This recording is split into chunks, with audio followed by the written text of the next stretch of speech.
Voici le chef-d'œuvre fantasy à ne pas rater ce mois-ci. À peine 15 minutes après sa sortie, il explosait déjà les compteurs. Plus de 300 millions de vues, rien qu'avec un teaser. Un simple PV a même récolté plus de 500 000 likes. Oui, vous l'avez deviné. C'est Solo Leveling. Un anime aussi intense que spectaculaire. Dans un monde où les niveaux sont prédestinés à la naissance, notre héros, Cheng Xiaoyu, reçoit soudain un pouvoir unique. La capacité de s'améliorer sans aucune limite. Mais ce pouvoir a un prix. Refusant d'être manipulé par ce système, il décide de le briser et tue carrément le système lui-même. C'est ainsi qu'il devient le roi des ombres, l'un des 9 grands monarques. À lui seul, il peut invoquer une armée d'ombres capable de raser le monde. Mais tout commence autrement. Car au départ, il n'est qu'un simple chasseur, considéré comme l'arme humaine la plus faible. 10 ans plus tôt, des portails vers d'autres dimensions sont apparus sur Terre. Certains humains ont alors développé des pouvoirs. Ce sont les chasseurs. Ils entrent dans ces donjons pour récupérer des pierres magiques. Une simple pierre de rang C peut valoir plus de 60 000 pièces d'or. Cheng Xiaoyu, lui aussi, a éveillé des pouvoirs. Mais il n'est que de rang 1, le plus faible possible. Depuis ce jour, c'est comme s'il était maudit. À chaque mission, il finit blessé et hospitalisé. Il déteste ce métier dangereux. Mais il n'a pas le choix. Il doit payer les frais d'hôpital de sa mère. Alors il risque sa vie pour de l'argent.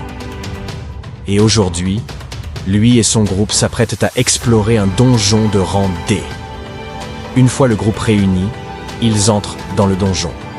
Et comme d'habitude, Cheng Xiaoyu chute dès les premiers mètres et se blesse. Heureusement, son ami Xiaoxi le soigne immédiatement. Elle lui demande pourquoi il ne laisse pas tomber tout ça.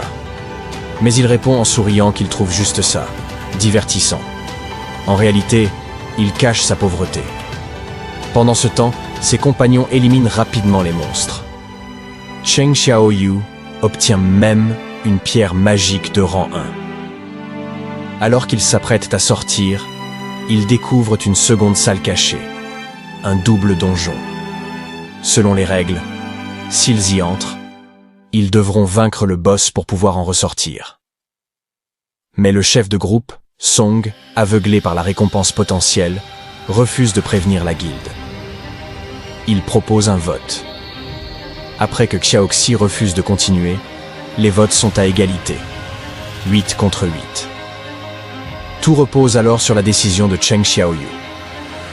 Il pense à sa mère et au fait qu'il n'a plus un sou. Alors il accepte. Ils continueront l'exploration. En chemin, Cheng Xiaoyu ne cesse de s'excuser auprès de Xiaoxi. Mais elle lui répond en souriant « Si tu veux vraiment te faire pardonner, tu n'as qu'à m'inviter à dîner quand on sortira d'ici. » Il rougit et accepte. Le groupe arrive alors devant la salle du boss. Song s'apprête à pousser la porte, mais celle-ci s'ouvre toute seule. À l'intérieur, une église en ruine, plongée dans une ambiance glaciale. Partout, des statues menaçantes. L'une d'elles, au centre, dégage une aura terrifiante. Ils ne trouvent aucun monstre, mais une stèle attire leur attention. Elle porte 3 règles.